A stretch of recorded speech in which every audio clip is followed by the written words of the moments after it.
Inanunsyo ng COMELEC na sa March 31 na ng susunod na taon maghaganap ang unang BARM parliamentary elections imbis na sa October 13. Ito'y matapos i-postpone ng Supreme Court ang halalan dahil sa umunoy ilang mga paglabag sa batas. Sa press briefing, sinabi ni COMELEC Chairperson George Erwin Garcia na kakausapin pa nila ang mga providers sa eleksyon dahil sa na-move na date ng botohan, partikular na ang tungkol sa pagrenta ng mga makina.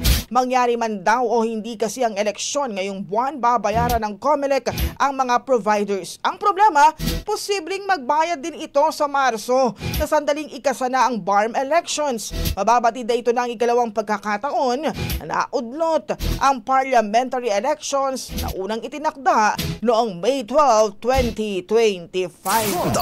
Ang bahaging ito ay hatid sa atin ng Standout ES4 Capsule. Simulang tuparin ang pangarap ng iyong anak. And stunting now!